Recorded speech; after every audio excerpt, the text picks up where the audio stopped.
everybody's life in the sense of inspiration. And I should point out, by the way, that in my private office, just off the oval, I've got a picture of Jupiter from the Hubble.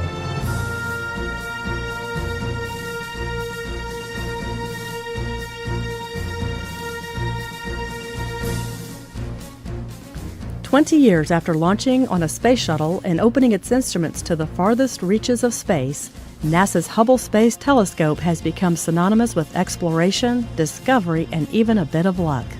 One of the things that Hubble has done is it really taught us something about our place in the universe and our role within it. We want to know, how did the universe start? How did our galaxy start? How did the Earth start? How did life on Earth start? And we also want to know, how will all of these things end?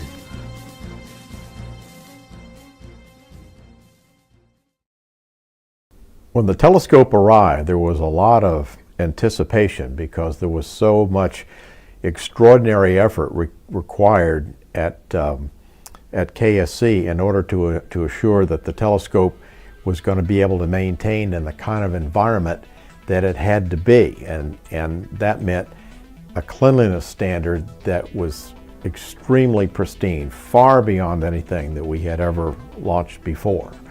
With years of design and construction behind it, the Hubble was sealed inside Discovery for liftoff. The Hubble Space Telescope flew into the national consciousness on April 24, 1990, inside the payload bay of Space Shuttle Discovery. The launching of the telescope itself was a huge deal because the Hubble Space Telescope was long awaited, and it was supposed to be launched in the year that the Challenger accident happened. Hubble was different from land-based observatories because it would operate from a point hundreds of miles above the distorting effects of Earth's atmosphere. Though its 94.5-inch mirror is small compared to those built on the ground, the telescope is huge by spacecraft standards. At more than 43 feet long, the telescope took up most of the shuttle's payload bay. But as large as Hubble was, it was sent up with a tiny flaw in its main mirror. It was an imperfection less than the width of a human hair, but it was enough to blur Hubble's images and leave the observatory's potential in doubt. To find out 2 months after launch that it was launched with a misshapen mirror was crushing to NASA. When the telescope had its spherical aberration and needed glasses, we had already built expectations to the point that they were expecting to see these kind of things right away, when in fact, even if the telescope had worked, where it's going to take astronomers a considerable amount of time to get some of that data and then to see what else Hubble was going to find that we didn't know about. The telescope was quite powerful even with the flaw, but NASA knew it would have to fix it. So engineers set out to build Hubble a set of contact lenses. So I think that was probably our biggest challenge, was to try to make people realize that these things were still going to happen. We just needed a little time to fix this problem. Being able to restore the Hubble Space Telescope's observational capabilities was incredibly important to the agency, and they put together a great plan to do it. Astronauts made 5 back-to-back spacewalks during the repair mission, a first. They spent more than 35 hours working on the telescope in the payload bay. The Hubble repair had effects reaching beyond the telescope's health as well. This mission wasn't just about restoring the Hubble Space Telescope. It was about whether NASA had the capability to go off and build the International Space Station. The problem was fixed to the extent that it never occurs to anybody to even think about it anymore, because the results are just so dramatic from the Hubble.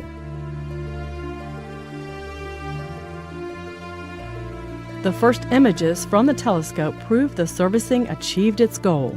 The Space Telescope was free to look into the farthest distances ever seen, nearly as far back as the beginning of the universe. Astronauts made 4 more servicing flights to the Hubble Space Telescope to upgrade its instruments and replace critical components.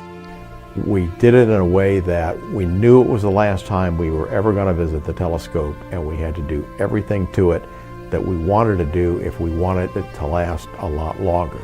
So that made it more complex. And when the mission was over, the feeling was we'd done it. They had seen different worlds for the very first time through the eyes of the Hubble Space Telescope, and it's really expanded the general public's view of the universe, how the universe began, what the ultimate fate of the universe is going to be. It has ignited, it just has ignited the imagination of the collective American public. The Space Telescope repaid each mission with more incredible views of space that all could see and appreciate. Hubble observations astounded researchers by showing the universe was not only expanding, it was speeding up.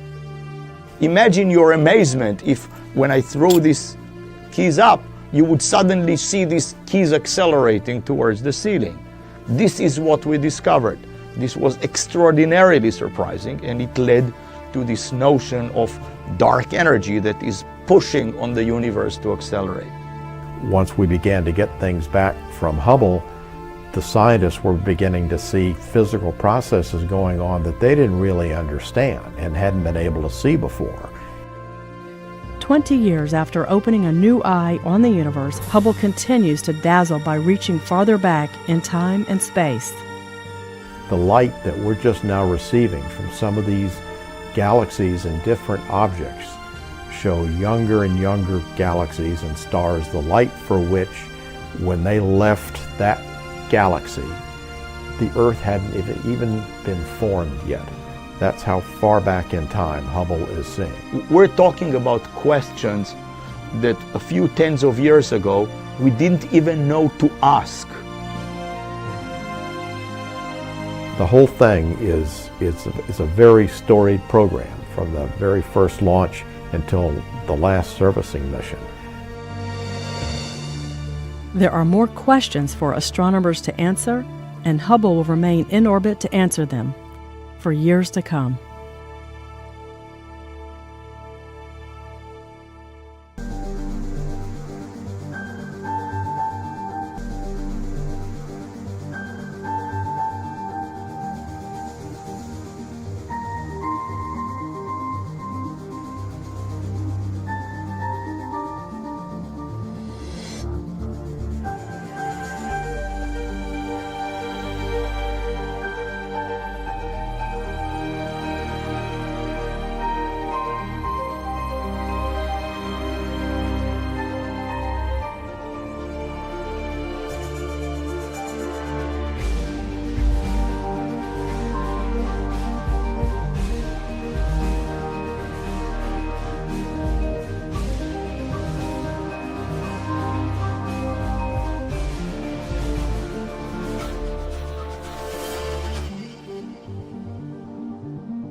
I would say as a child I was always interested in all things kind of science related. I liked rocks, I liked dinosaurs, I liked planets. But my pivotal moments, I think I had two of them. And the first was the space shuttle program and Sally Ride and the fact that, she was the first American woman in space, and I really wanted to do that. But the second was the Voyager flybys. And while I don't really have memories of the Jupiter flyby, I distinctly remember the Uranus flyby in 1986. And getting these images of these alien worlds, these funny moons, all different colors, all sorts of things going on there that we didn't understand. And really that cemented for me, I wanted to study space science. There was no other question, that's what I was going to do.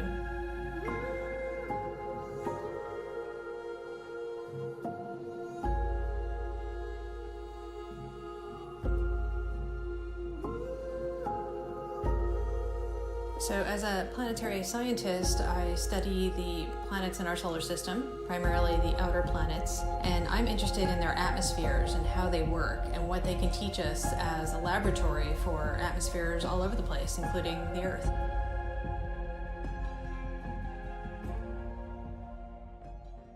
My background is a little interesting.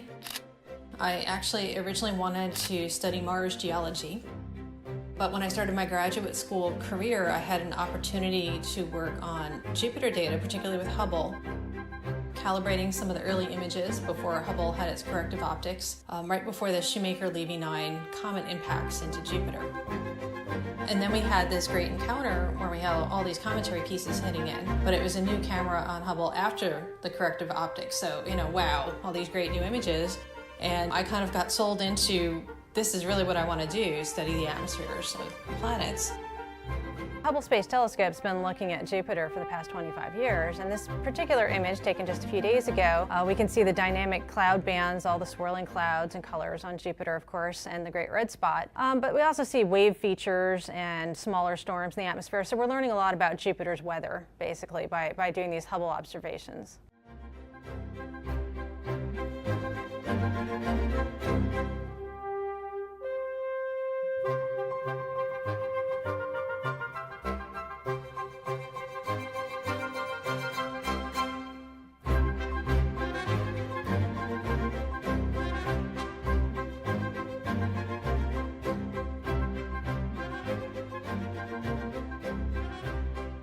I would say I'm not really good at looking towards the future of envisioning exactly where I'll be in 10 years, but I want to see more missions to the outer solar system. I think we have a lot left to do out there, and I am looking forward to the day when we are ready to launch a mission to Neptune or even another mission to Saturn, and I certainly hope to be parts of those missions.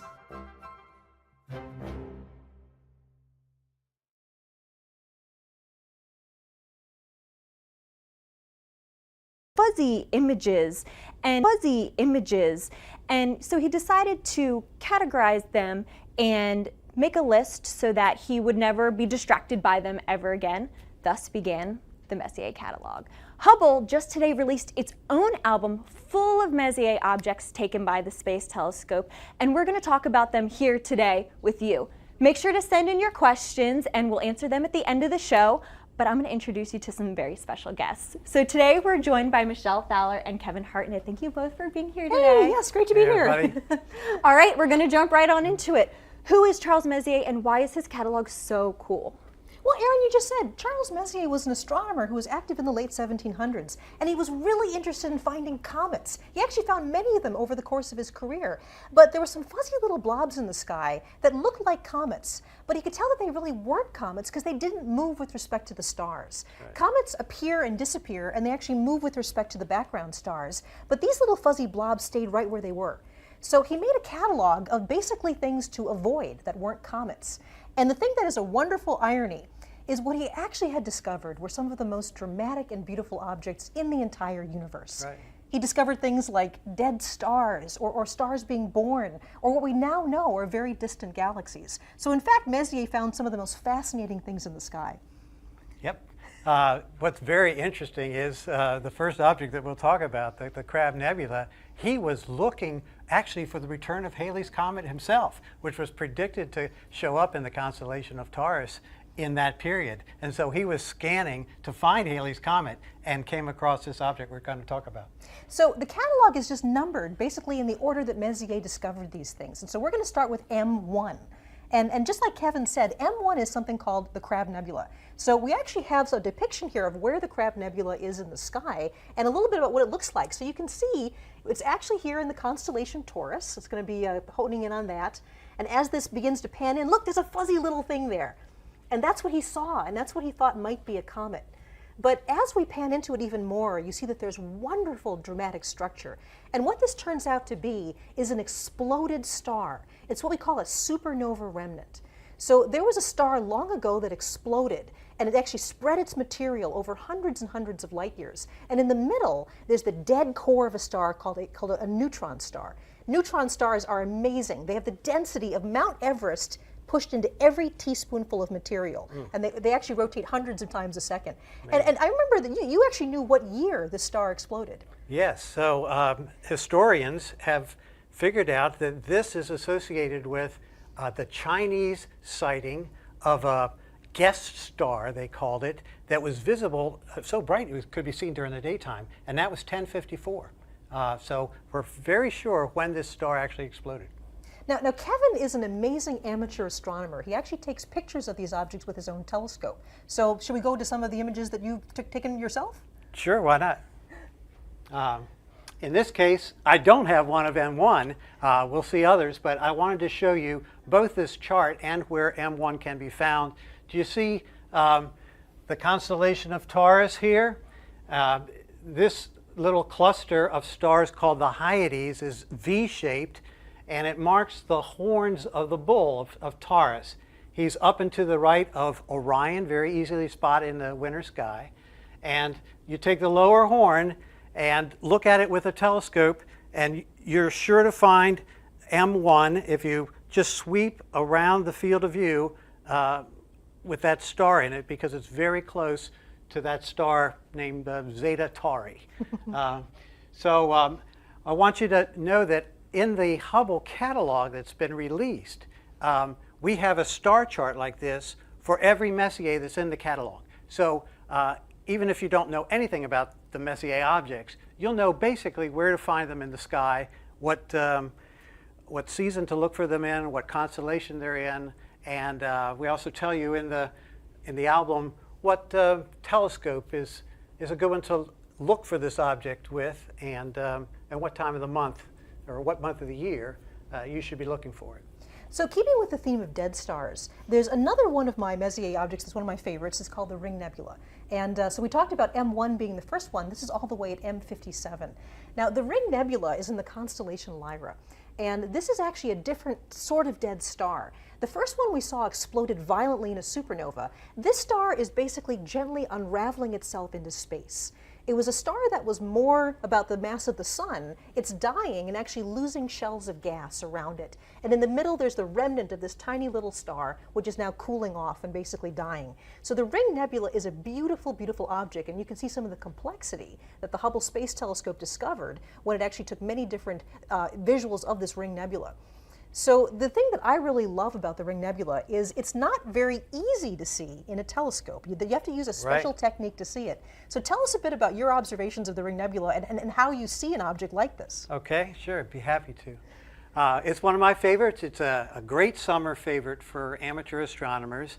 It's high in the sky, and it's fairly easy to locate in the constellation of Lyra.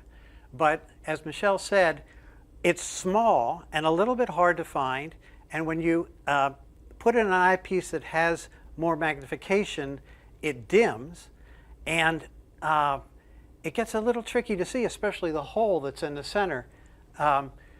What you have to do, and this is a trick that we amateurs use, is look to the side of the object, because the edge of your eye is more sensitive to light than the center is, oddly enough. You have rods and cones in your eye, and the rods are along the edge. So at night, your peripheral vision is better than your center vision, and you can see things that move. So as a trick, we get the object in the telescope and then look to the side of the object and wiggle the telescope a little bit, and you can actually see it better when you do that. Especially the hole in the middle, it looks like a big smoke ring in the sky when you use those tricks. Now you won't see the center star because that's pretty faint, and although I took this photo with just general DSLR and a modest telescope, the camera is more sensitive than your eye, and so it can pick up on the star. You'd need probably a 14-inch telescope to see that star. So we're going from the theme of dead stars to something now very different, and that's the birth of stars. Messier actually discovered things that represent all the different phases of the life cycles of stars. So we're going to start talking about young stars. Yeah, and while we walk over to talk about the young stars over here, I wanted to remind everybody to continue to send in your questions. We're getting some really great ones. We're still here at Goddard Space Flight Center talking about Hubble's Messier catalog, and now we're going to be talking about dead stars. So take it away. I'll get out of your way. Well, that's right. These are stars that are being born. The next object we're going to talk about is one of my favorites in the sky. It's like an old friend returning every time the fall sky rolls around, and that's M42. This is the Orion Nebula. And as you can see in this wonderful animation, what the Orion Nebula really is a giant cloud of dust and gas. And inside it, there are stars forming that are lighting up this cloud. And there are actually 4 very bright stars at the very heart of the nebula called the trapezium cluster. And these stars are actually larger than the sun, more massive than the sun and brighter. And the light from them is lighting up the whole area that we know of as the Orion Nebula. To me, this is one of the most beautiful images ever taken by Hubble. It's not only beautiful, but it's very dramatic when you think about this is a cloud of dust and gas, many, many hundreds of light years across. And inside it, there are dozens, if not hundreds, of new stars forming right now. So this is a beautiful object, and I have to say that the image you took of this is spectacular. I mean, you are an amazing astrophotographer. Let's take a look at what you got with this one. Well, it is one of my better efforts, but they're all work, and I want to really communicate that taking pictures is another aspect of astronomy that's enjoyable, has its technical challenges, but I've spent most of my life observing these things with binoculars or a telescope, and it's as much fun. It's probably more fun than trying to take pictures of them, which is just hard. So here you see an image of Orion Nebula, and I want to point out the contrast between this one and this one. It took Hubble about 500 different pointings, mosaics stitched together to form this image. Because Hubble zooms in, it has such high magnification, it zooms into a smaller part of the object. This could all fit in the field of view of my telescope. When you're looking at this object just with a telescope and not worried about taking pictures, you want to look for it beneath the 3 stars that form Orion's belt, the sheath for his sword, if you will. Right in that area, from a dark spot, you can see a faint cloud, and put a telescope on it, and you can see there, right there is an image of where M42 is. Again, this is on our website, so you can find these for all the Messier objects there. But you put a telescope on it, and you can see this trapezium, 4 little stars in a trapezoid shape, and enjoy the dark and light bands of this nebula. It's truly spectacular. Messier actually found a number of examples of young stars. In the case of the Orion Nebula, the stars are still forming in this cloud of dust and gas. But then there are other stars that are a little farther along that have actually moved out of the clouds they were born in. And in many cases, just the radiation and also the particle winds coming off these bright young stars blows away the cloud. And so the next thing we're going to is an example of a young cluster of stars. Stars that have all formed probably in the last at least tens of millions of years. It doesn't sound very young to us, but for stars that they are. And this is a cluster called the Pleiades. And the Pleiades is a wonderful thing to see in the autumn and winter sky. It always is wonderful for me because I know that wonderful, beautiful autumn sky is rolling around. These images look very different. So here's the image that you took of this young cluster of stars. And in fact, the Hubble image is it's so much resolution and so much focus, it's only a tiny part of your image here. Right. So compare the Hubble image that we have here with what you were able to see with the Pleiades. So it's a very tiny portion. The Pleiades is a naked eye object, and it's somewhat like 3 or 4 times the size of the full moon. So it's very big on the sky.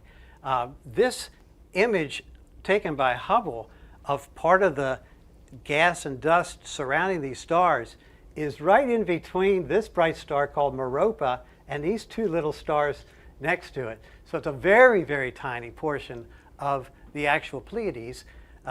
Pleiades is also known as the Seven Sisters. A lot of people mistake it for the Little Dipper because it has this dipper shape. And with your eye, you really only see 6. You know, there's this legend of the missing Pleiad because you don't see 7. But this cluster is also known in Japan as Subaru. And so when you look at the logo on the back of a Subaru, you're looking at this star pattern. Most people don't know that. So it's a very, very beautiful cluster, and best appreciated actually in binoculars or a small telescope where you can see just these diamonds on a black background. So we're talking about families of stars, and the type of cluster that the Pleiades is something called an open cluster. And these are stars that form relatively close to each other in one of these big clouds. But the sun was probably in a cluster like this billions of years ago. But over that time, we've been around the galaxy so many times that just the gravitational interaction between the stars has peeled off all the other members of our star cluster. We don't really know where in the sky our brother and sister stars are. So an open cluster is a family of stars that all form together. And actually, we're going to go over and talk a bit more about some different families of stars now. Yeah, and once again, while we're walking over, I just wanted to remind everyone to keep sending in your questions. I'm getting some really, really great ones. And we're here at Goddard Space Flight Center talking about Hubble's Messier catalog. So continue sending in your questions, and I'll let you guys talk about clusters. Thanks, Aaron. So here's another example of an open cluster. This is M11, which is also called the Wild Duck Cluster. And as I said before, open clusters are stars that formed together relatively recently in the last millions or tens of millions of years and are slowly peeling apart over time. So this is another one that you have a very different image. Hubble is taking sort of a picture here of the heart of this cluster, and then you have a picture of the larger cluster so people can see that. Right. Neither one of them look much like a wild duck, do they? But if you had a small telescope or a pair of binoculars and looked at this object, which is in the summer sky in the Milky Way, you will see a V-shaped grouping of stars. The brighter stars are V-shaped and reminded the early observers of a flight of ducks or geese that are characteristically, you know, flying in a V. When I look at this, and this is one of my favorites too, you notice right away, and so did Messier. He wrote in his catalog about this, that there's a very bright star in the center of the cluster. Hard to make out here because it just gets lost with all the others. But it's very, very noticeable when you look at it for the first time in a telescope. This amazing grouping of stars and this one bright one right in the middle.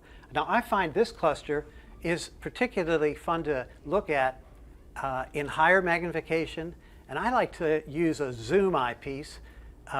So I look at it at low magnification and the stars are really tight, and then as you twist the eyepiece it zooms in and you see just hundreds more. It's a remarkably beautiful open cluster, and there's something like,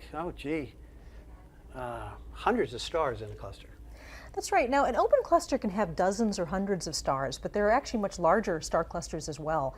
And certainly the largest ones that are in our own galaxy, the Milky Way, are called the globular clusters.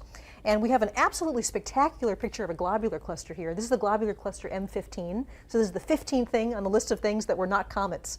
And this is actually a cluster of stars that contains millions of stars. Now, astronomers believe that globular clusters are actually ancient clusters. They probably formed very early on in the lifetime of our galaxy. And if you think about the Milky Way galaxy, we live in a spiral galaxy that's kind of shaped like a frisbee. It's a disk of stars and gas and dust. But the globular clusters actually orbit around the entire galaxy, almost kind of like a swarm of angry bees. They're going all different directions around the Milky Way. And in fact, globular clusters were one of the first ways that we discovered our own place in the Milky Way. It turns out that we're nowhere near the center of the Milky Way. We live out in the suburbs, about 3/4 of the way out into the disk from the center. So that's a long way from the middle of the galaxy. And all of these globular clusters orbit around the center of mass of our galaxy. So astronomers a long time ago realized that most of the globular clusters were in one half of the sky, and there were fewer on the other half of the sky. And that's because we were looking from a vantage point of being very far out from the center of the galaxy. So whenever I see globular clusters, I'm really aware of the place, the role that they had in actually giving us a map as to where we are in the galaxy. And it's really a good thing that we're not on a planet inside a globular cluster, because we wouldn't see much of the sky at all, right? Also, it would be like daytime all the time. You just look at all of those stars packed into that little area. Yes, so it's very good for observing that we are where we are. So you've got another great image here. Yeah, so this image is fun because I took it 2 nights ago, right? And I took it with a very small telescope. But it's in the constellation of Pegasus, the flying horse, which if you go out into night sky, will appear as a square. They call it the square of Pegasus, very prominent square in the sky. And I like to consider it like a baseball diamond because it's oriented that way. And this object is located off first base. So you go up to first base and there's an L-shaped string of stars. It's right at the tip of the L. Very easy to find. Right there. There you go. Yep. So we've been talking about families of stars, the star clusters, and in fact the largest families of stars in the universe are the galaxies. And these are families of stars that include hundreds of billions of stars. So let's talk a bit about some of the galaxies that we're looking at. Yeah, and actually while we walk over to the biggest screen in the room, we'll talk about the biggest objects, right? So I just wanted to remind everybody once again that we're here at Goddard. We're talking about Hubble's Messier objects. And please continue to send in your questions. We've got a ton of good ones, and I'll let you talk about galaxies now. Sounds good, yes. Right, so we're going to end with looking at some of these beautiful spiral galaxies. And the first one we're looking at is something called the Whirlpool Galaxy, which is known as M51. And the Whirlpool Galaxy is a spiral galaxy about half the size of our own Milky Way, and is actually at a distance of about 23 million light years away. So you can see here in this beautiful Hubble image the detail on the spiral arms of this galaxy. The dark areas are actually lanes of gas and dust where new stars are forming inside that right now. And in fact, whenever you see red areas along the spiral arm, that's active star formation. That's where young stars are still embedded in the dust, and they're actually lighting up the dust and making it glow red. It is an absolutely beautiful spiral. So the thing that's amazing about this is it actually looks quite different through a telescope. And some people might be disappointed, but I still think it's a wonderful thing to look at. So tell us a bit about what it's like to observe a beautiful galaxy like this. Okay. I'll tell you, it's fun to glimpse these things, even if you're not seeing them particularly clearly in the night sky. There's a connection you feel with the universe by looking at the light of these things with your own eye. So just like Messier would have seen this, it was a smudge.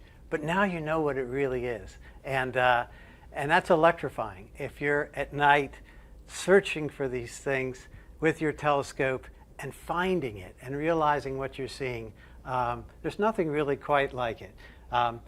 So Messier would not have seen the spiral arms because you need a large telescope to do that. And his telescopes were not very good.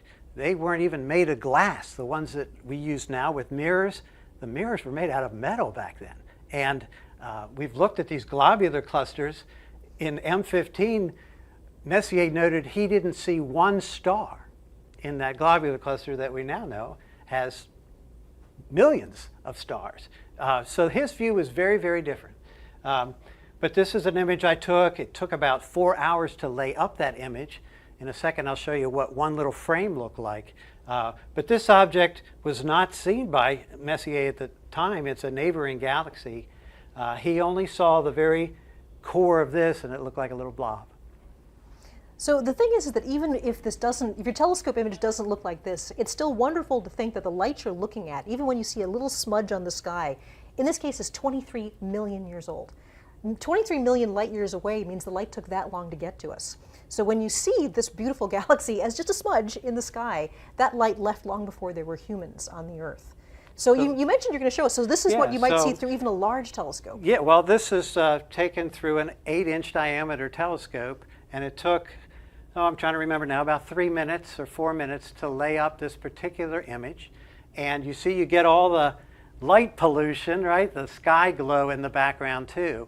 And the trick that amateurs use is to stack all these up, line them all up. And so I took, 4 hours of 3-minute exposures, and you can get software free off the web now to align them all and stack them up, and then you learn some about processing. Honestly, although I don't want you to think that you're going to see these marvelous images, the pictures like from Hubble or even my telescope, by looking through the eyepiece, it is encouraging, or it should be encouraging to you, that I've only been at astrophotography for maybe 4 years with a digital camera, and so you can learn very quickly. There's a lot of resources on the web, but start with the Hubble site. You can find out where the Messiers are in the sky, and what instrument to use to look at them. And once you get more familiar with the sky, like I've done for over many years, then dabble in astrophotography. So we're going to wrap up our catalog of the Messier objects with one of the most beautiful things in the sky called the Andromeda Galaxy, and this is M31. And I have to say, Kevin, this is your image. This is absolutely spectacular. The Andromeda Galaxy is a galaxy very much like the Milky Way. It's at a distance of a little bit more than 2 million light years away. And the thing that's amazing about the Andromeda Galaxy is that edge to edge, this is as large on the sky as 3 full moons. Think about lining 3 full moons up across that galaxy. So at night when this thing is up, there's this giant galaxy actually covering a fairly large part of our sky. But the reason you don't see it is it's very faint. And in fact, Messier could only see the very, very central part of the galaxy. But there's other objects in here as well that Messier saw in this gorgeous image you took. So tell us about that. Well, would that we all had eyes to see this thing in the sky, hanging there in the autumn sky, as big as 6 full moons across, right? It's just an amazingly big object, but it's faint because it's a long way away. So when you look at this in a telescope or with binoculars, in fact, you can see this object with the naked eye from a dark place. You're really only seeing the very bright core. But that's what you'll see in a scope or binoculars. Very fun to see. I remember dragging my whole family out when I was maybe 15, and it was in the winter. And I said, now that I found it, you have to see it. So it was like 20 degrees outside. Drag all my sisters out to see this thing because it's a classic. It's very spectacular. This object, Messier also found, probably within the same night that he looked at M31. This is called M32. Again, very easy to see because it's so close to M31. And it looks like a slightly out of focus star. A little harder to see is this one down here, a companion galaxy, now known as M110. And you have to use that little trick I mentioned earlier, looking to the side of M110 to see it more clearly. I like to take people out and show them Andromeda through the telescope because it's very easy to see this, a little harder to see this, and they have to really work to see M110. So it's a great learning experience. So going to the Hubble image of Andromeda, this is something that's kind of mind-blowing. Hubble is so powerful, it can actually see the individual stars in this galaxy 2 million light years away.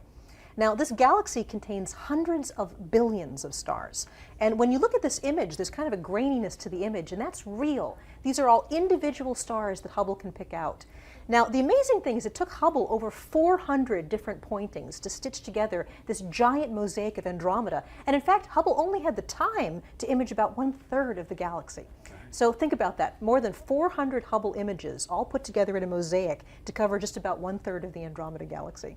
So it's an amazing thing to see and an incredible Messier object. So hopefully in talking about these wonderful objects you can see in the sky, things like dead stars, stars being born, galaxies, star clusters, you might want to go out and actually look at them yourself. And this is where Kevin is the expert. He's going to talk to you a bit about what you can do to actually go out and make your own Messier catalog. So you've brought some telescopes here. Let's go over here and take a look at this. So I should probably start here. Because from a dark sky, you can see most of the Messier objects with a good pair of binoculars. From the Washington, D.C. area, maybe a quarter of them.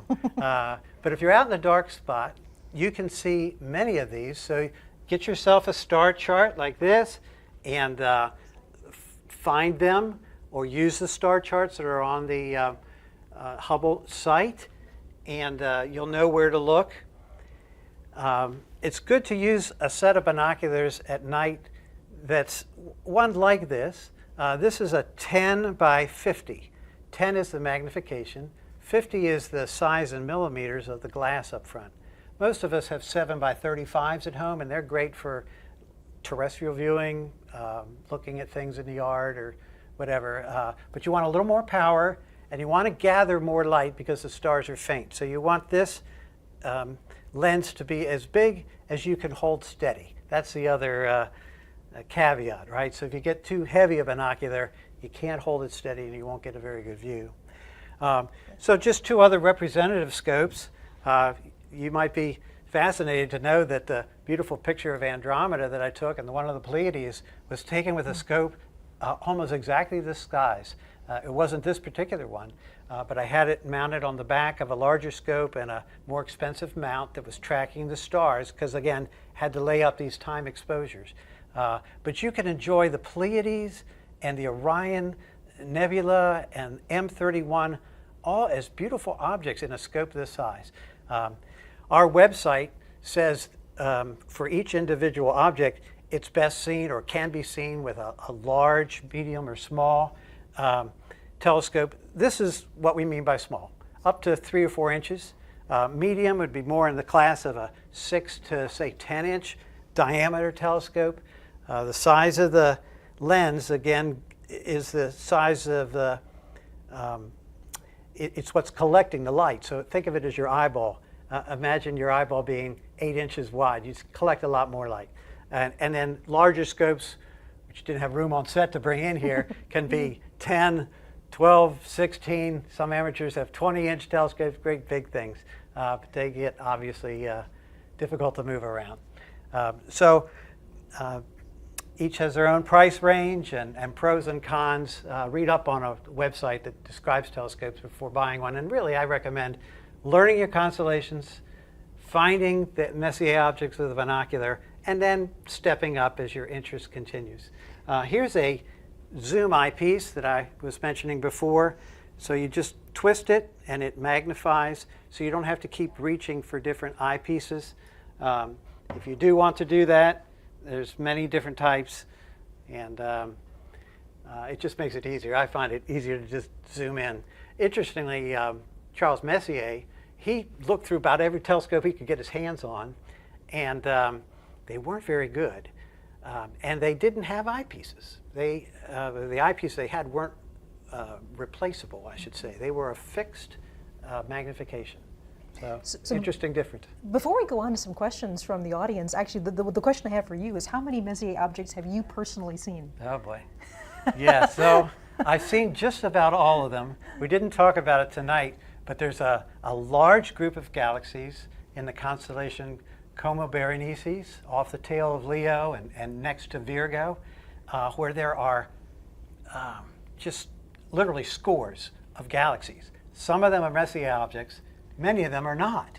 They didn't make his list. So I've looked at that cluster, and when you look through the field of view, you might see 2 or 3 Messier objects, but 2 or 3 that are almost as bright that he missed somehow. And so I've seen them all. I haven't cataloged them all, but I'm starting to do that afresh now. It's kind of a bucket list thing for me. If you write down the day and time and scope that you use and some details about the sky, and send that log to the Astronomical League, you can get a certificate, which is really cool. Say you've seen all the Messier objects. So I'm now logging them all. I've probably seen them all, but I didn't log them all.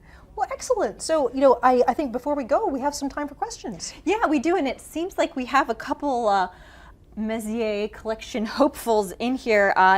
We have one question asking, what is the best kind of telescope for a beginner? While we're over here, we might as well start with the telescope questions, yeah? Yeah, so the best answer I've heard to that question is one that you will use, okay? So it can't be too heavy, it can't be too complicated, it can't be too expensive, right, if you're just a beginner, because you want to get your feet wet, right? And realize, hey, I really can find things and enjoy them, and then move up from there. So I find ones that have this style of mount helpful. It's called a azimuth and elevation, and so it's very intuitive to just swing it around and bring it up and look for your object in one of these types of telescopes. So I think this is a good choice, not maybe this big, but an azimuth elevation kind of mount on the telescope. And then similar, we got a different question from someone else asking what are the best kind of binoculars for backyard astronomy? Yeah, well, again, I would say shoot for something that's like a 10 by 50, like these, and not too heavy. If you get much heavier than this, they sell stands that you can put them on, but you'll want something to steady them. So I think a 10 by 50 is a pretty good size for most places. That's always my problem. Is I love using binoculars, but it's hard to keep them steady in your hands. So people have techniques like, you know, resting your knees on your elbows on your knees and steadying that way, or actually going up against a wall. That's one of the harder things, is learning to steady the image. Right. Speaking of images, maybe we'll come out here so we can see some more of these images in the background while we take a few more questions. Watch your step. Kelly wants to know what causes new stars to move away from the cloud that they were born in? Well, there's a lot of reasons for this. I mean, there's actually intrinsic movement of the stars, that when stars form, they actually pick up angular momentum. They begin to spin, and the clusters of stars spin in different ways too. And over time, this can actually spin some of the stars out of the cluster entirely. But the other thing to remember is that star clusters never live just by themselves. We go around the galaxy. Right now, we're actually flying around the center of the Milky Way galaxy at about 500,000 miles an hour. Good thing we don't actually feel that. Right. And as the sun moves around the galaxy, it has very gentle gravitational encounters with other stars. Over billions of years, over many passes around the galaxy, this actually spreads the cluster out. And so we've actually left probably some of our sister stars way on the other side of the galaxy. The star formed right near us, but now it's 100,000 light years away. And that's just the regular gravitational attraction of the different stars as we move through the galaxy. Great. It seems like these clusters kind of resonated with people. Someone else wanted to know, how far away are stars in a cluster? Oh, now that's a very interesting question. I don't have an exact number for some of the clusters that we've been showing you, but as Kevin mentioned, if you were in a globular cluster, if you were actually in a planet around a star, or in the heart of a globular cluster, the night sky would be brilliantly bright. So the closest star to us is about 4 light years away, and in the heart of a globular cluster, it'd be a lot closer than that. I don't have an exact number, but I do know the night sky would look a lot different. 4 light years is actually a long way, right? And so if I've read that if you considered the volume of sphere that's 4 light years in radius, in some of these globular clusters, there can be as many as 10,000 stars within that sphere. And so imagine being on a planet around one of those. It would be just dazzling. Yeah. And then another question, this one looks like it's specifically for Kevin. How do you deal with light pollution? Yes, well, I cry a lot, I guess, is the answer. If you have a portable telescope, right, which some of mine are, you get to a dark spot, and that way you can just enjoy the night sky and find things easier. Taking pictures, see, is one of the strategies that I have to fight light pollution, because you can play tricks with a digital camera. Digital camera is very, very sensitive, if you've seen in these images. And so you could play these tricks about stacking up photos and processing them and get these amazing results. I live north of Washington, D.C., where it's very, very bright. And yet you can play these tricks with a digital camera. Some of the same tricks Hubble plays, actually. Taking an image and then basically covering the shutter and putting a black cover on the telescope and taking another image. You say, why would you do that? You record the noise in the camera, and then there's software that you can use to subtract off the noise. And so this is a way to fight light pollution. You subtract it off with a digital camera. Can't do that with your eye, but Hubble plays that same trick, not to fight light pollution so much, but just to get that noise that's inherent in the camera because of its thermal qualities, and subtract that out. It's amazing to me just how much we're missing with light pollution. I mean, I think that the most beautiful sky I ever saw was when I was in Chile. I was in the Atacama Desert where there were no lights around at all. And somebody actually pointed out the Milky Way was so bright overhead, it actually was making me cry. It was so beautiful, I was getting tears in my eyes. And I actually looked down at the ground and someone pointed out that I was casting a very, very dim shadow on the ground. But there was no moon out that night, none of the bright planets were out that night. That was actually a shadow being cast by the Milky Way. That's how bright the Milky Way can get. So, I mean, get yourself to a dark sky area if you possibly can. Wow, that's crazy. So we got a question about Hubble specifically. How does Hubble take so many sharp images when it's moving so fast? Pointing. I think I'm going to lead this to the Hubble operations manager. Absolutely. That's for you, Kev. Yeah, so you don't think about it much. That would be more of a problem if the stars were closer. But they're so far away that the light that's coming anywhere near Earth is coming in parallel beams. And so, yes, Hubble's moving around the Earth, but it's still seeing these parallel beams that come from these different distant stars. If an object were closer, like the moon, you don't see many Hubble pictures of the moon, do you? See, Hubble was never designed to look at the moon. Now we've, over the years that Hubble's been operating, we now have modes that can, but they're very seldom used because you have what they call a parallax problem. The moon's too close and Hubble is moving too fast. That light beams aren't coming to you in a parallel fashion. And so the secret is the stars are so far away. Wow, that's fascinating. So someone asked, what is the best telescope for astrophotography? Okay. I don't know how to answer that question. That's why I'm asking you. There's different types of targets, right? There's what we've been calling, these ones would be classified as deep space objects, DSOs. And there's also like the moon and planets. You would want a different type of telescope to do lunar and planetary work than you would for deep sky objects. And so that's part of the answer. For deep sky objects, I think most websites that I would go to, people more experienced than I at this, would say get a medium-sized refracting telescope. That's the type that has the lens up front with fairly short focal length, and that will probably do the best for you for these things. Lots of reasons why, but those kind of telescopes can range from the $600 one that I bought to $6,000, so you kind of go with your budget too. And so much of it appears to be in the way you process the images. I mean, like your image of Andromeda was spectacular. I mean, I remember when I first saw it, when we were rehearsing for this, I said, that's something that like the Mount Wilson telescope would have taken 100 years ago. That would have been like the best astronomical image in the world. But here you did this out of this small scope. Yeah, there it is. Right here. And so that has to do a lot with what you do with the imagery afterwards, too. So true, yes. The more you stack, the more signal to noise you get, and the more you learn about Photoshop and these other processing techniques, just the better you get at it. And I really consider myself a baby at it. This, again, was about a 4-hour exposure, and many times more than 4 hours in processing. And you've only been doing this for about 4 years. Yeah. Again, it's because there's so many resources online. We're bringing you the Hubble Messier catalog online with all its information. There's lots and lots of helpful resources out there about astrophotography.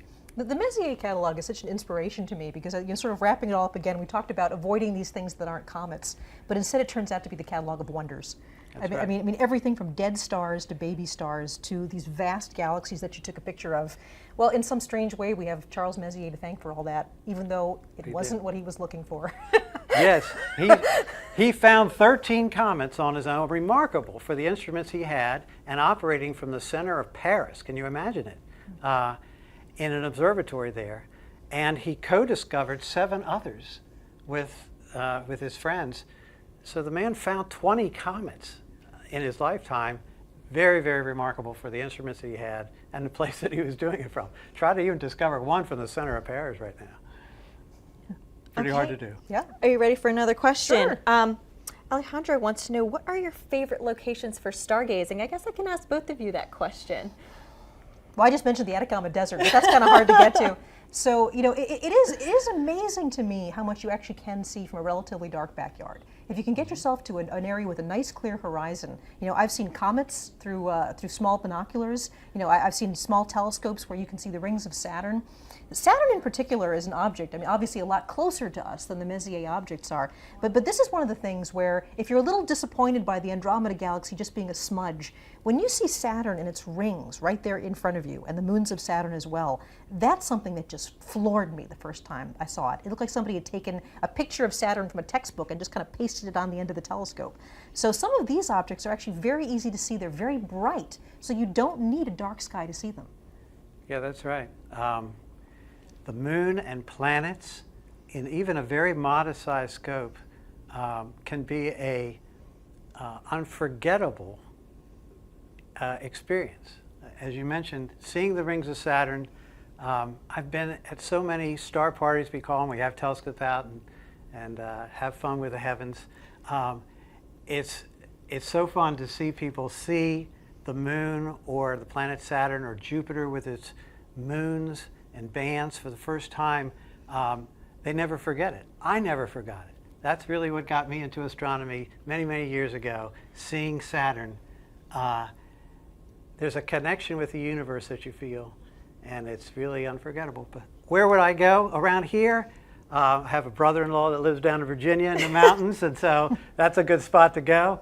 And the Eastern Shore is a pretty good dark spot with nice horizon, so you can see things from horizon to horizon. But if I were going to pay money and go someplace, it would probably be Chile or someplace like that, or Hawaii, to be on the top of a mountain where all the other great telescopes are, and observe from there. And one thing I have to say is take advantage of your local amateur astronomy societies, because pretty much wherever you are in the United States, there's a local club where if you don't know what sort of telescope you'd like, if you don't know how to use a telescope, if you don't know where the nearest dark sky areas are around you, your local astronomy club will know these things. That's right. And they are an incredible resource. And as a professional astronomer, I would go to these large observatories and people would type the coordinates into computers and I would make my observations. I often feel that the amateur astronomy community are the real astronomers. They're the people that really know the sky like the back of their hand. Right. Amateur astronomy groups will also love to show you their telescopes. And so you can try before you buy if you go to a club. And that's also helpful. Great. It's kind of like asking someone about their job, asking someone about their telescope. They can talk for days and days, right? So unfortunately, we only have time for one more question. We're going to keep answering some of your questions on Facebook as they're coming in later on, but unfortunately we only have so much camera time. So one more question. What is your favorite object you viewed through a telescope? Oh, it's like choosing between your children. Yeah. Oh, wow. Okay, so I guess we just mentioned Saturn. So I mean, I think that probably actually is my favorite. In the southern sky, there's something called the Carina Nebula. And the Carina Nebula is an area where you can see star birth and star death all happening at once. There are young clusters of stars, and then there's a star called Eta Carina, which is actually very close, we think, to blowing itself up in a supernova explosion. This part of the sky has these vast bands of dark dust and bright gas. And I have to say, those are some of the things that I've seen with my own eyes when I was living in the southern hemisphere that just blew me away. I mean, this is probably the closest thing I've seen with my naked eyes looking through a telescope that actually looked like a Hubble image. So Eta Carina would have to be one of my favorites. Yeah, and for me, it is like deciding between your children, I guess. I really love to look visually at M11, that wild duck cluster, because when you first look at it in the scope, you can imagine how Messier didn't see any stars in it. They're very, very close, and yet you zoom in, and it's almost like the fly-throughs that we saw. It turns into something else. And it's in the heart of the Milky Way, where it's surrounded by hundreds and hundreds of stars to begin with. And so I don't know how to describe it. It's just beautiful. I could look at it for a long time. If we don't know how to describe it, you need to try it yourself. That's right. So get out there and find the Messier catalog yourself and enjoy the absolutely beautiful images that the Hubble Space Telescope has made of these objects. Absolutely. So like they said, if you want more, we've got the catalog up on our website, nasa.gov/Hubble. And if you want to know anything about Hubble at any time, you can follow us on Twitter at NASA Hubble. Thank you both so much for being here. And thank you all for tuning in to us. And we'll see you next time. Hey, great to be here. Bye-bye. Thank you. Bye. Puzzle of what's going on with Europa are continuing to come together. When the Galileo spacecraft was orbiting Jupiter in the late 90s and early 2000s, it gathered data to build a thermal map of Europa, and it appears the water vapor plumes Hubble is observing correspond with a relatively warm region on Europa's southern surface about 200 miles across. This thermal anomaly the Galileo spacecraft observed suggested geologic activity was happening in this location, a conclusion now further supported by Hubble's recent observations of water vapor plumes. This phenomenon may be similar to what the Cassini spacecraft has seen at Saturn's moon Enceladus, where there are also water vapor plumes associated with warm regions on the moon's surface. The warm spot on Europa has a couple possible explanations. Perhaps this location is warmed by liquid water a mile or so under the surface, pushing up through the cracks in the ice. Or perhaps the fine mist that's falling from the water vapor plume changes the structure of the surface ice grains, allowing them to retain heat longer than the surrounding landscape. Now that Hubble has shown Europa probably has water vapor plumes associated with warm spots on its surface, this information will be used for planning NASA's upcoming Europa Clipper mission. Europa Clipper will be able to take up-close observations of these probable plumes Hubble identified, and will be equipped with instruments that can detect any additional warm spots and water vapor plumes. This will provide insight into Europa's chemistry, geology, and potential conditions for harboring alien life.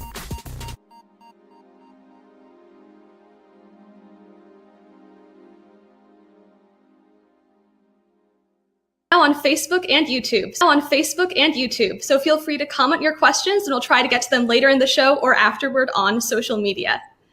So this has been quite the landmark year for the Hubble Space Telescope, which has been orbiting above Earth's murky atmosphere for 30 years, since April 1990. Hubble continues to bring us stunning discoveries and images of our universe. Joining me today, we have Hubble's Senior Project Scientist, Dr. Jennifer Wiseman, and Deputy Director for Science Communication, Dr. Michelle Thaler. Let's go ahead and take a look at some of these new images now. All these objects belong to something called the Caldwell Catalog. These images are really gorgeous, aren't they? So the Caldwell Catalog includes galaxies, star clusters, and nebulas, which are clouds of dust and gas in space. Let's go ahead and jump right in. First up, we have an image of Caldwell 45. Caldwell 45, this is a gorgeous spiral galaxy, and it has something called nuclear rings. So Jennifer, can you explain what that means? Sure. So this galaxy, just spectacular in this image, is showing off its big spiral arms, which you can see reaching around the outer parts of the galaxy. You can see a lot of dust in these spiral arms, and you can see these kind of purplish hot spots. These are regions where star formation is particularly active, and the bright light from those massive stars is ionizing the gas, giving us these beautiful colors. In the core, you see this glow of yellowish light. There's so many stars there that the starlight just kind of blends together. And around the center of this galaxy, we have a ring of particularly bright emission. This is caused when the conditions are just right in galaxies like this for intense star formation. So this galaxy is producing new stars at a high rate, and in particular in that ring around the nuclear part of the galaxy. Yeah, it's really beautiful. We've got another image of a spiral galaxy, Caldwell 36. So Caldwell 36, it seems like we're almost missing a chunk of the photo here. So what are we seeing, Jennifer, or not seeing? That's a good question. So first of all, you see that it's a beautiful spiral galaxy, another case of just a marvelous windmill type pattern of spiral arms with lots of stars, star formation, dusty regions. That kind of stair-step shape in the upper right is actually an aspect of the camera that was used to take this image. The Wide Field Planetary Camera 2 is almost like having 4 cameras in the 4 quadrants of this region. And the upper right quadrant, that camera actually can see things in higher detail than the other 3 quadrants, the other 3 cameras. So if we want it all to kind of be at the same resolution, we have to shrink down the image from that upper right camera or that upper right quadrant so that it matches the same resolution capability of the other three quadrants or the other three camera pieces. And when we shrink it down, it kind of gives us this resulting stair-step pattern in the final image. But if you can kind of ignore the stair-step pattern, you can see the gorgeous, gorgeous central part of this galaxy and the spiral arms around it.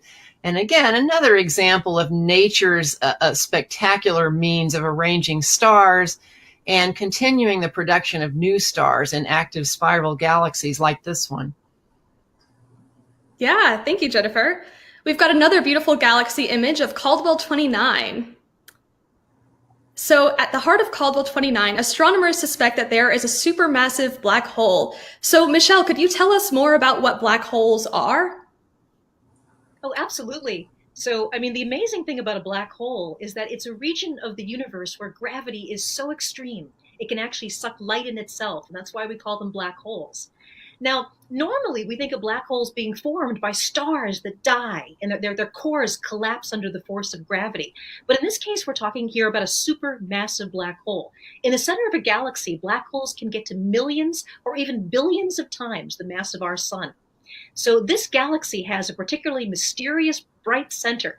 And although we're seeing visible light here in Hubble and maybe a little bit into the ultraviolet and infrared, what we also measure from this galaxy is X-ray light. X-ray light is only naturally produced when the gases reach temperatures of over millions of degrees. So as things fall in closer to this huge black hole, they get caught by the black hole's gravity and accelerated faster and faster around, almost like water going down a drain. All of that friction heats the gas up to millions of degrees, and it flickers on and off in X-ray light. So in the core of this galaxy that you're looking at here, there is a monstrous, huge black hole. And one of the big mysteries that Hubble and other telescopes are trying to solve right now is how black holes can actually grow that big. Millions or billions of stars must have gone into that black hole. Wow. So the Caldwell catalog also contains something called planetary nebulas, like this image of Caldwell 56. But the term planetary nebula is a little bit misleading. So Michelle, what are we looking at? Well, sure. So here we're looking at something closer to us. When you look out to galaxies, you're looking at things that are millions or tens of millions of light years away. In this case, this is a nebula, a glowing cloud of gas that's in our own galaxy, about 1,600 light years away. And as you mentioned, we call these planetary nebulas, but unfortunately that name was picked before we really understood what they were. We saw all this glowing material around a star, and we thought, hey, maybe there are planets forming. But instead of the birth of a solar system, what we're actually looking at here is the death of a solar system.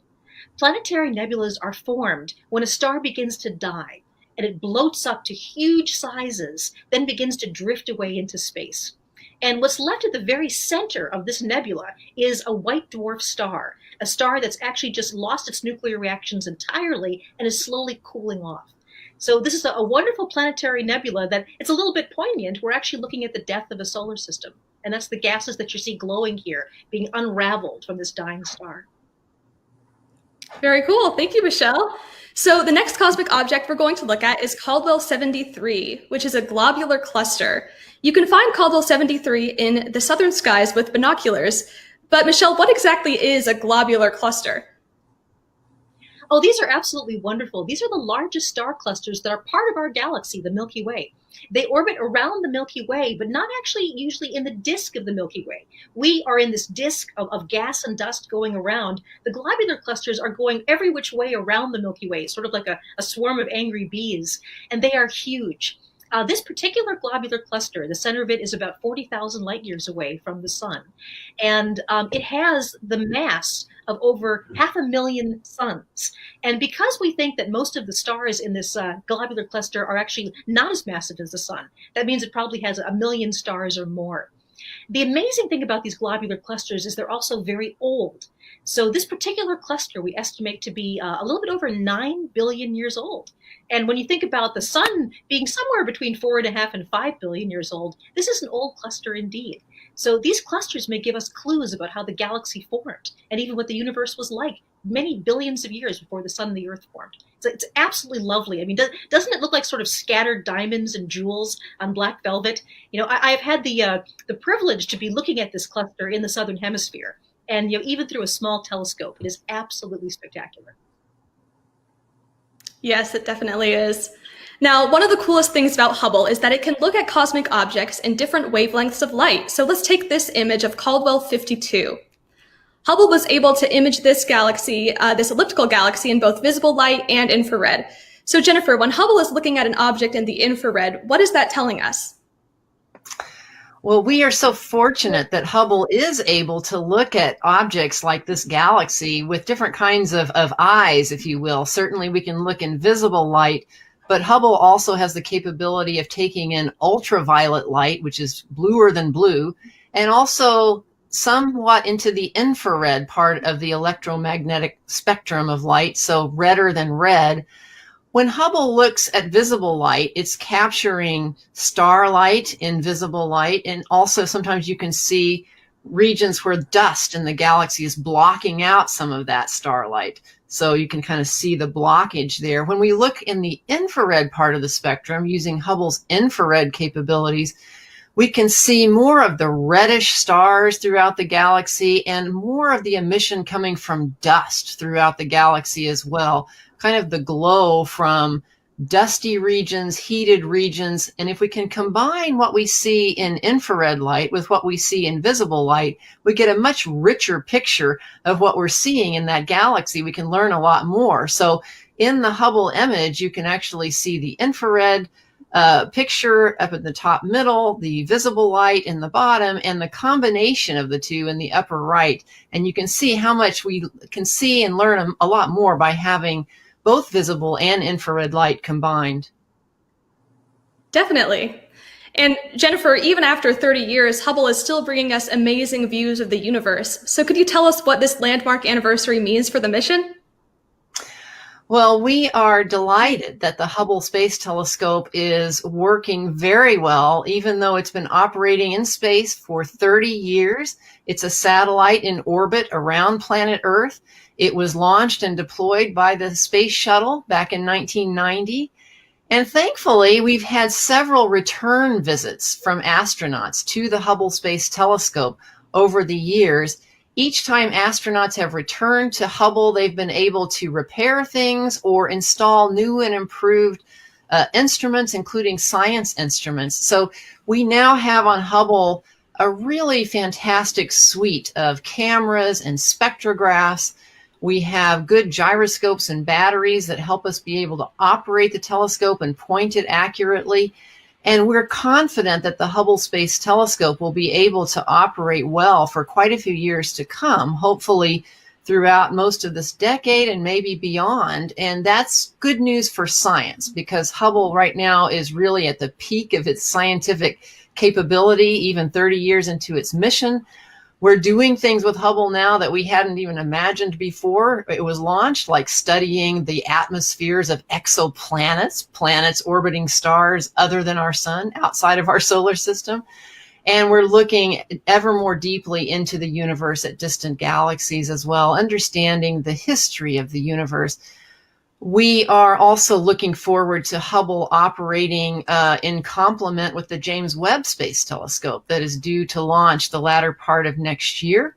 When Webb launches and operates, it will be a wonderful telescope that's very adept in the infrared part of the spectrum, looking deeper into the infrared than Hubble can achieve, whereas Hubble can see visible and ultraviolet light that the Webb telescope won't see. So in complement, these two observatories will be a very powerful tool for understanding distant galaxies, the early universe, and also star and planet formation in our nearby our own galaxy as well. So we're very excited to celebrate Hubble's 30th birthday, both for looking back, but also for looking forward to what we're going to learn about the universe in the coming years. Fantastic. So if you're just joining us, we're live and talking about newly released Hubble images of objects from something called the Caldwell Catalog. The coolest part about the Caldwell Catalog is that you can find these cosmic objects in the night sky with telescopes, or sometimes even with just binoculars or your eyes. But what exactly is the Caldwell Catalog? Joining me now, we have Hubble's Science Operations Manager, Kevin Hartnett, and our lead science writer, Vanessa Thomas. They're also both amateur astronomers, which means they use their own telescopes to look at the night sky. So Vanessa, you were responsible for pulling together this collection of images. Could you tell us what the Caldwell Catalog is and what its purpose is? Yes, of course. The Caldwell Catalog is a collection of 109 celestial objects, galaxies, star clusters, and nebulas that, as you said, can be seen with amateur-sized telescopes, and sometimes they are bright enough that you can see them with binoculars or even the naked eye. And the collection was put together by a man named Sir Patrick Moore, and he was a British amateur astronomer and science communicator, and he put the collection together for fellow amateur astronomers to have some targets to look at with their own telescopes. He found these objects interesting and wanted to share his list with others, and it was inspired by a more famous catalog that was put together even earlier called the Messier catalog that was put together by a French astronomer, and that also included galaxies, star clusters, and nebulas that amateurs can see with their own telescopes. The difference between the two catalogs is that Messier's catalog included only objects that could be seen in the northern hemisphere, where the Caldwell catalog includes objects that can be seen in both the northern and southern hemispheres. So wherever you live in the world, you can see some of the Caldwell catalog objects. That's awesome. Thank you, Vanessa. So Kevin, speaking of finding these Caldwell objects in the night sky, you actually took an image of Caldwell 14, which is the double cluster in the constellation Perseus. Let's go ahead and take a side-by-side look of the image you got and the image that Hubble has. Both images look amazing. So could you tell us a bit more about them and how people could find Caldwell objects in the night sky? Sure. Well, Caldwell 14 is an amazing object, and this is a great time of the year to see it. It's located in the night sky between the constellations of Cassiopeia and Perseus, and is frequently called the double cluster in Perseus, and you can see why. With a small telescope from a dark site, you can see basically what I've imaged here. Two distinct open clusters of stars, each with hundreds of glittering members. It's really an unforgettable sight. If I could have the next graphic. This graphic shows the location of Hubble's image in the greater context of the double cluster. One thing stands out immediately. Hubble's field of view is tiny compared to the size of the double cluster. It would take Hubble Space Telescope hundreds of images all stitched together to form a big mosaic to capture all of Caldwell 14. This is one of the reasons why NASA is preparing the W1 mission, because this space telescope with one shot will take all of Caldwell 14 with the resolution of the Hubble Space Telescope. Now, how do we find the Caldwell objects in the night sky? Well, if you don't have a motorized go-to telescope, you'll need different things. First, you'll need a good listing of the objects and some detailed star charts for where to find them. Now, these thankfully are easily available online or in an atlas or even in a phone app. Second, you need a dark spot. Get out away from city lights if you can, and let your eyes dark adapt to the night sky, and you'll begin to see those fainter stars and constellations that you can't see from the city location. It's helpful at this, in this regard, to go out on a night when there isn't a bright moon in the sky. Then you need to choose your optical aid based on the brightness and the size of the object that you're looking for. So again, you can use anything from binoculars like these 7x50s, which are great, or a small telescope like this 3.5 inch here, or for some of the fainter objects, something in a 6-inch class like this one here. So the final thing is really to remember patience and persistence. This is a treasure hunt, and imagine what it's like to see with your own eye in the telescope the light from a distant galaxy that's millions of light years away, it's really worth it. It's unforgettable. Thank you so much, Kevin. Before we jump into some audience questions, let's check back in with Vanessa. So Vanessa, there are more images and information about the Caldwell catalog online. So could you tell us more about what we can find on Hubble's website? Absolutely. If you go to nasa.gov/Hubble, you will find a link to our Caldwell catalog, and there you'll find some background information about the catalog and Hubble's images of these objects, and you'll see a gallery of all of the objects in the Caldwell catalog that Hubble has observed and we've released images of. And you'll see some of the new ones highlighted in new. And if you click on one of those objects, you'll get the full image. And you may even see more images than just one, because sometimes Hubble has seen more or taken more than one image of an object. And you'll find some information about that object as well as how to observe it. You'll see a basic star chart that'll give you an idea of where the object is located in the night sky, and it'll tell you what constellation it's in and what time of year to look for this object. If you look at the description, it'll give you more detail about whether it's in the northern hemisphere sky or if it's in the southern hemisphere sky, and whether you need a telescope or binoculars or if you can see it with naked eye. Great, thank you. All right, now we're going to take a look at some questions. We have one from Facebook. Okay, so what can Hubble tell us about elusive phenomena like singularities and gravitational distortions? Jennifer, would you be interested in that, or Michelle? Feel free to jump in.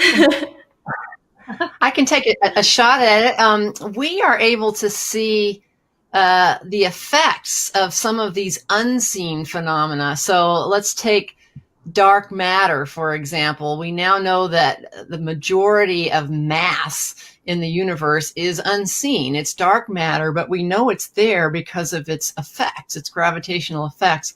One of those effects of dark matter is to actually distort space-time. All mass actually can do this. And if you have a lot of matter together, such as in a cluster of galaxies, there's a lot more dark matter than the visible starlight.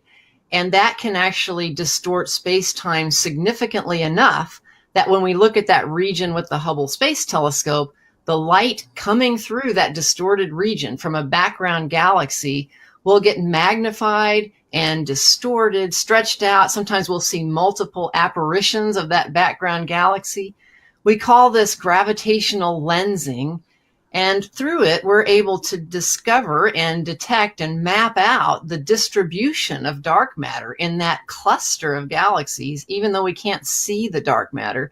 And we can also learn things from the background galaxies that are very distant but are getting magnified by this effect. So that's one of these sort of unseen phenomena that Hubble is very good at studying, because we can see its effects through gravitational lensing.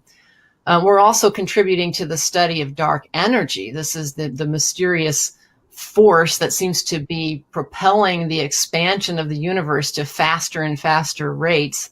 Hubble, as well as telescopes on the ground working together, were used to actually determine that our universe is not only expanding but accelerating, and we're using these telescopes to get a more precise measurement of that rate of expansion of the universe now and the history of that expansion over time.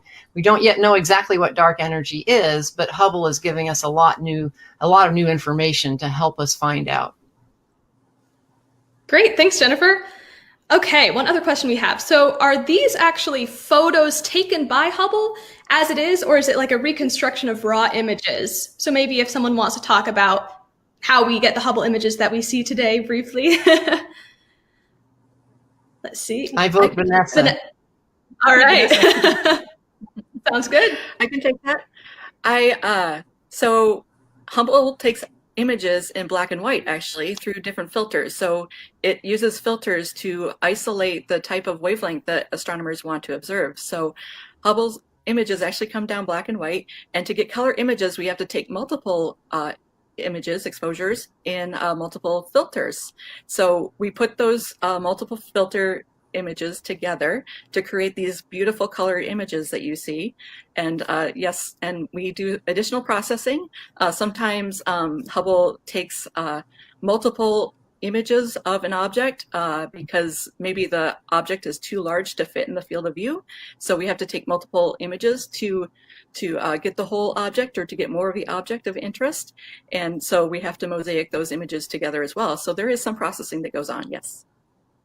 Gotcha.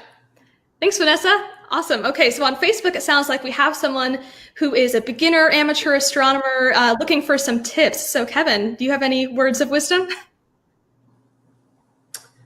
Well, my best tip for folks that are getting into astronomy is to find a friend to do it with. Now, one has to be careful these days because of COVID, of course, to be in a group doing this, but there are clubs, many clubs out there for amateur astronomers. And if you join a club, which meet virtually now, you can learn a lot about different types of telescopes, different tricks to observe, and it's all very helpful rather than trying to do it alone. So that's really perhaps the best tip that I can give you.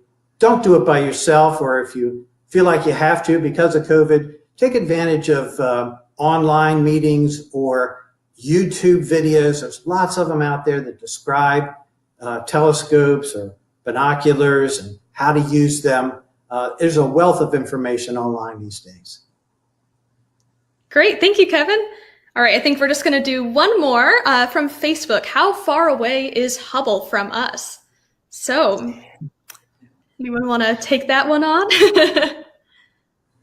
I can take a jump at it, but it's about 300 and it varies actually, but varies between about 340 and 360 miles above the surface of the Earth over the years of its mission. It's not that far away from the surface of the Earth. It's in low Earth orbit, again, not to get it a lot closer to the things that we're trying to observe with Hubble, but to simply get it above much of the Earth's atmosphere so that we don't have to look through that turbulent atmosphere that can actually blur the images that we're trying to look at. And also the atmosphere of the Earth actually filters out some of the light that we want to capture with Hubble, like ultraviolet light. So it's not very far up. It was deployed there also because that's where the space shuttle could go. And we wanted to use the space shuttle to take the Hubble up into orbit and to return to visit it several times. You should note, however, that a lot of telescopes now in space, and there are other space telescopes now and also in the future, are not being put in low Earth orbit. Some of them are being put much farther away. The James Webb Space Telescope, to be launched next year, the latter part of next year, will be 1 million miles away at a place in space called L2 that is quite far away. We want to keep the Webb telescope very cold. We want those sun shields that you see in the image there protecting the telescope from sunlight and heat to be effective. And we want to be able to have the most sensitive infrared observations possible. So that's why the Webb telescope will be put much farther away from Earth than Hubble was put. Absolutely. I think we do have time for one more question, and maybe Michelle can take this one. Speaking of James Webb, which is coming next year, is Hubble getting upgraded after James Webb, or what are we looking at with the future of our space telescopes? Well, right now there is actually no plans to visit Hubble with the astronauts again, and part of that is because we don't have the space shuttle. So Hubble is not actually in the correct orbit. The space station, for example, is in a very different orbit than Hubble. So we hope that Hubble keeps working as well as it is now, maybe even for a decade. The last mission that went up there in 2009 replaced a number of the cameras. So the cameras are actually much younger than 30 years, just a little bit more than 10 years old.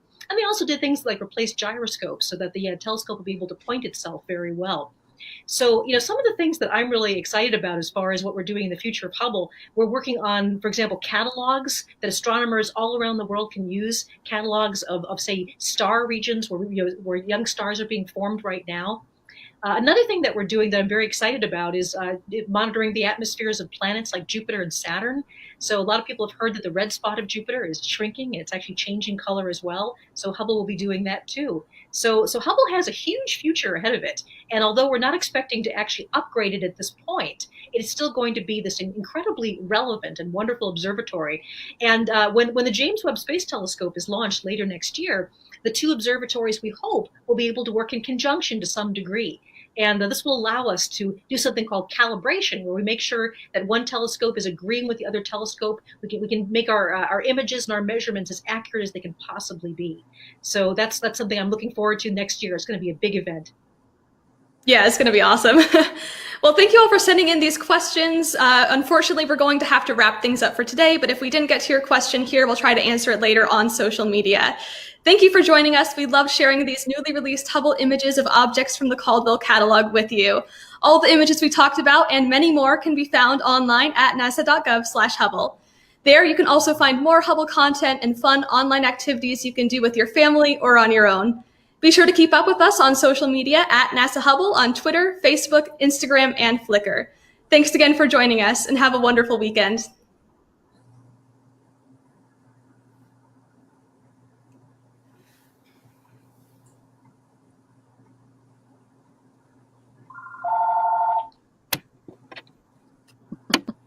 The equipment failures that we have to make do with what we have. What we really are concentrating on is just keeping the telescope working and keep the science going. And everything looks excellent, and we have no reason not to expect that Hubble will last until the late 2020s and beyond.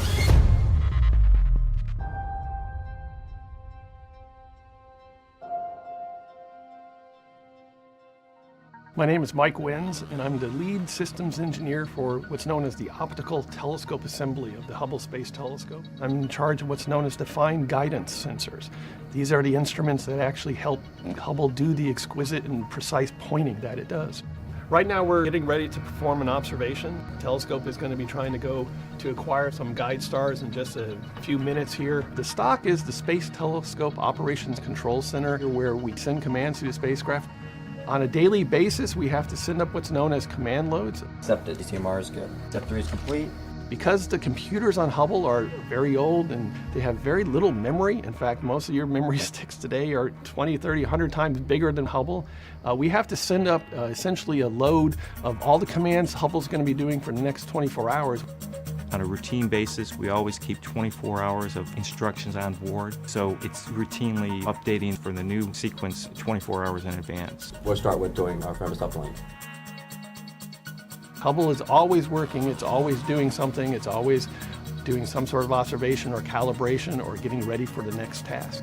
We'll be logged on our board at 14:33:17. Hubble is truly a 24/7, 365-day-a-year instrument, so Hubble can keep on going. It never stops. And we are configured. It's been verified.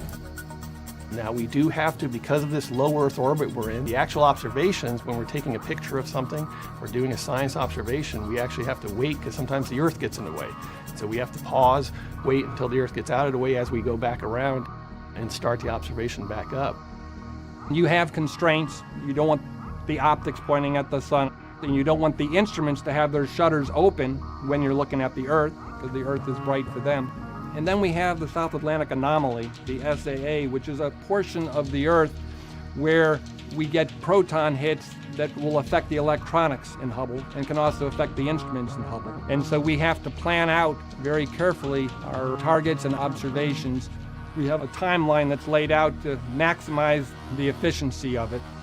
Hubble can actually take observations during day and night passes.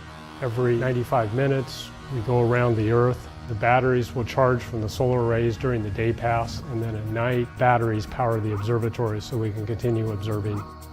The scheduling with Hubble, we're trying to put it together as efficiently as possible, minimize our gaps. The goal is to constantly keep it busy. We're constrained to a certain extent, but whenever we have visibility, we are observing. The demand for use of the Hubble Space Telescope from scientists around the world is very high.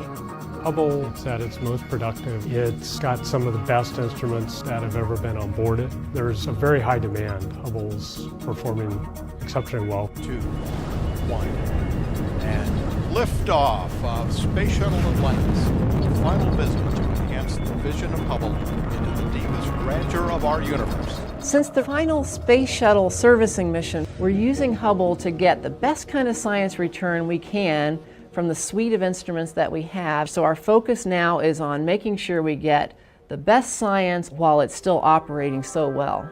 Luckily, at the end of the last servicing mission, we were actually left with a telescope in great condition, but Hubble is getting older and older. It's a very old telescope.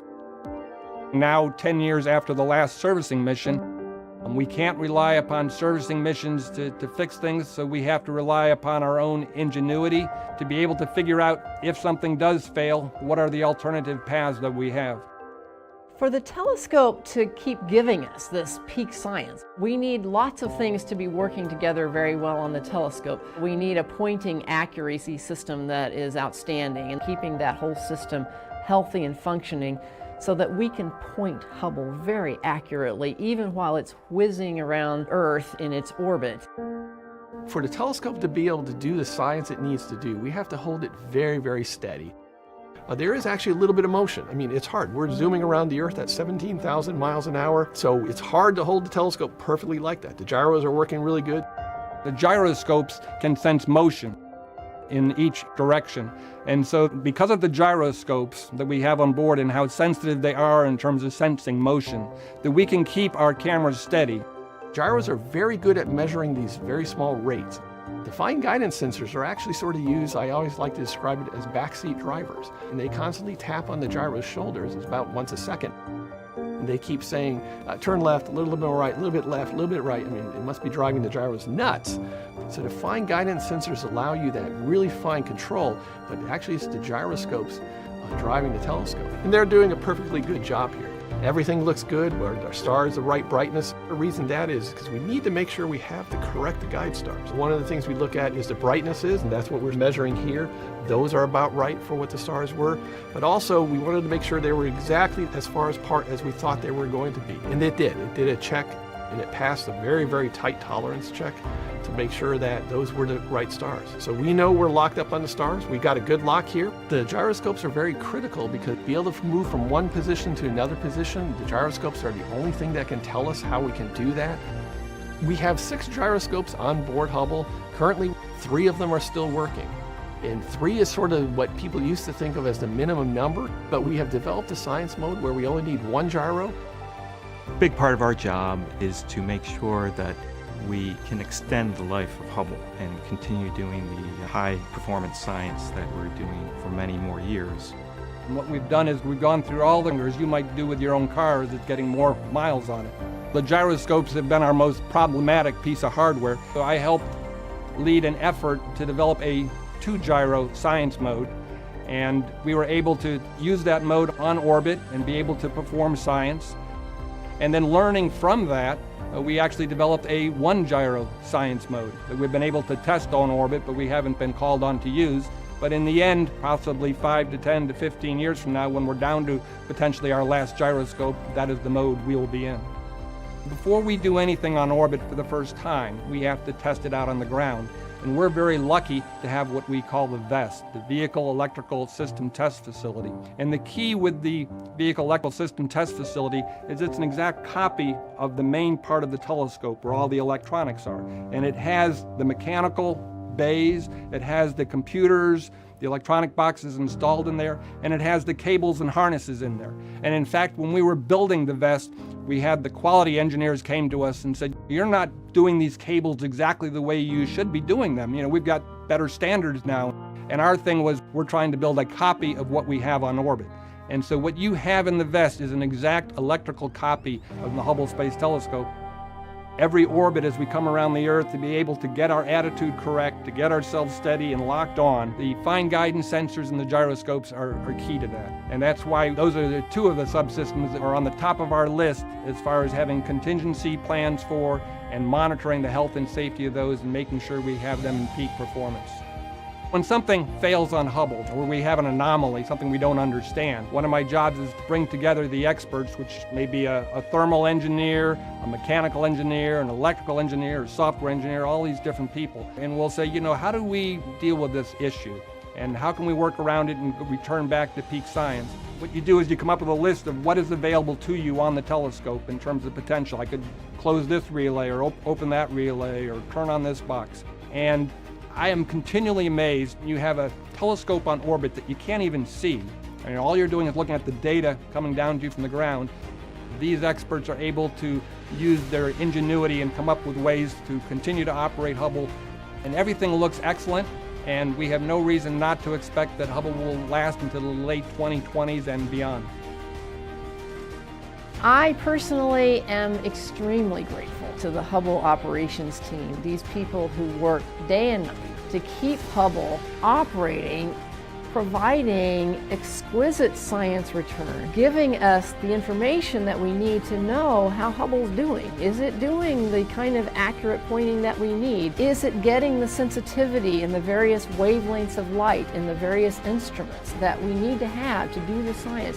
Are we able to calibrate those observations in an accurate way? We couldn't do any of those scientific analyses if we didn't have this team of operations experts behind the scenes making sure that the details of Hubble's technical operations are being monitored, being handled, being managed, being planned in a near perfect way.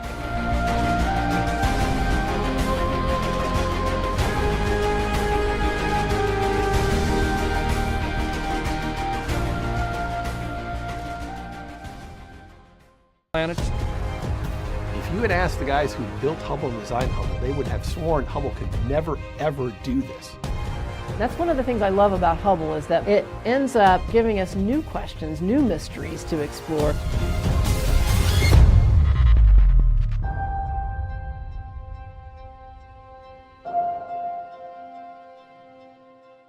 My name is Larry Dunham. I'm the Chief Systems Engineer for Flight Systems here on the Hubble Space Telescope. I started on the Hubble program back in the summer of 1982 when Hubble was being built out in California. First telescope in space that'd be designed so that we've got what we call orbital replacement units. They're modular boxes with handrails on them so the astronauts can go up and just pick and play. They've got nice connectors on them that make it easy for the astronauts with their big gloves to be able to put them in and out. We've had 5 servicing missions. We have replaced some equipment multiple times, especially the instruments. We're always going with the advanced technology. The telescope we have today on orbit is not the telescope that we launched originally. We've been able to replace all 5 of our science instruments with instruments that have the technology that didn't even exist when Hubble was being built originally. The Hubble Space Telescope is really an observatory because it has several science instruments, several modes of operation. We have multiple cameras, multiple spectrographs. They each have different capabilities in terms of their sensitivities or the kinds of frequencies they can receive, the electromagnetic spectrum. We can also use Hubble in different kinds of intriguing modes depending on what we're trying to observe. There are different types of observing scenarios, and one of the things the scientists have been able to do is they've been able to come up with very interesting and unique observing scenarios that allowed them to do science that they never thought they could do before. Because the Hubble Space Telescope has been operating for a long time, it's giving us what we need to explore the universe in deep ways that would never have been possible when Hubble was first launched. For example, scientists wondered whether we could use Hubble in an innovative mode in recent years, basically scanning objects slowly instead of just staring at them. In some cases, that gives us a higher sensitivity to what we're trying to observe. And we're using that special mode on Hubble now to get better information about many types of things in space, including to be able to study planets around other stars, what we call exoplanets, planets outside of our own solar system. What Hubble's been able to do is as the planets go in front of the stars that they're going around, the spectrographs can detect changes, very small changes in the spectrum. This has allowed them to do exoplanet atmospheric studies. This is something that Hubble has sort of really stepped up to the plate and has been just phenomenally good at. Spectrographs have really sort of been leading that. If you ever see things about, oh, a new exoplanet was discovered that has this in the atmosphere or that in the atmosphere, or we think it's made of this, it's the spectrographs which have shown you that kind of information. For doing a lot of the exoplanet observations, you have to catch what's known as a transit. One, the orbit of the exoplanet has to be such that it's going to go between you and the star it's going around. We can't just do an exoplanet observation whenever we want or whenever it's convenient. We have to do an exoplanet observation when it's first starting to go into the star. And so they have to know very accurately the timing of that. We have to schedule it ahead of time. This is not something that Hubble can get around to when it wants to. We have to say, no, at this point in time, on this date, you have to be pointed here and you have to be looking here. We had to really think about how to schedule this. A lot of thought goes into it. A lot of thought goes into the planning and of the execution. The Hubble operations team are quite willing and capable of using the telescope in new modes and new innovative ways that enable us to accomplish science that we wouldn't otherwise be able to accomplish. We asked them, would it be possible to use Hubble to track something moving quickly across the sky? And they figured out a way to use Hubble in a vast tracking mode that enable us to do explorations and discoveries that astronomers didn't envision using Hubble for when it was first designed. Now, when we're observing our planets, when we're observing Jupiter or Saturn or Uranus or Neptune, they move also. We have to move the telescope because they're just going around the sun. They're actually moving because they're really moving. And so we have to move with them. We're observing asteroids or comets. We have to chase after them. Oumuamua, we know came from outside of our solar system, is like a big asteroid that was detected whizzing through our solar system. We wanted to use Hubble to observe this as well, and we were able to track it. This is not a simple operation. It's moving at more than 100,000 miles an hour, so being able to observe this and track it is a wonderful capability that the operations team has enabled Hubble to have. The telescope is big, it's massive, it moves about the same speed as the minute hand on a clock. So to move from pointing one thing to go completely around the other one takes us a half an hour. It is not a very fast motion. We actually use a very interesting technique. It's using Newton's third law. We have these very large reaction wheels on it. They're about 2 feet across, very, very heavy, very, very massive wheels. You start spinning those wheels one way, the telescope will spin a little bit in the opposite direction. This is how we can move the telescope from one part of the sky to another part of the sky. Once we've moved the reaction wheels and we've moved the telescope so we're in the right spot, now we have to get in the exact location to put the target in the science instrument aperture. What's going to happen now is the FGSs are going to start talking to the telescope, talking to the flight software computer and saying, I want you to move the telescope over here a little bit to be able to position the science for the science aperture. Most of the time we use the Hubble Space Telescope to do observations that have been planned quite a bit in advance. Observers around the world, astronomers will write proposals. We will then take those accepted proposals and observe whatever it is that the astronomer has proposed. But sometimes there are things that happen that are unexpected or rapid events that we need a more rapid response. We have a capability of what we call a target of opportunity. And that's when something unexpected happens in the universe that astronomers, they want to immediately jump on that as fast as possible with Hubble. Case in point was the gravitational wave detection to neutron stars colliding. A target of opportunity was submitted for Hubble to actually go look at the remnant and see if we could find it. We had the engineers run through it. We got new commanding sequences from the Space Telescope Science Institute. We were able to run all that through, and then we executed on orbit. We have to respond very fast. We produce a new schedule and set of command loads. We can modify a lot of the flight software, modify how the instruments are commanded. It allows us to change. We can react very quickly. What Hubble has done compared to what we were thinking Hubble could do is just amazing. Hubble's had its fingers in almost everything, a neutron star collision, looking for all the supernova. all this stuff going on with dark matter, dark energy, exoplanets. Hubble has just been constantly finding new things. Now we're looking at these interstellar comets and these interstellar asteroids visiting us. It's really been spectacular to watch.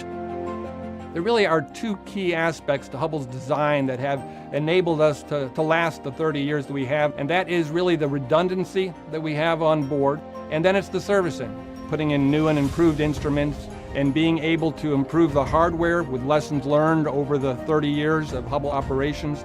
We are now at our peak performance. The Hubble Space Telescope has had a profound impact, not only on astronomy. It showed that humans in space and science can go hand in hand to enable us to explore space in richer ways than we could ever do with either just astronauts alone or just with instrumentation alone. By using these skills together, new vistas of exploration are open to us, and that lesson is something we're still benefiting from as we envision future space exploration. Go ahead. Okay, we have a go for release. Okay, Charlie.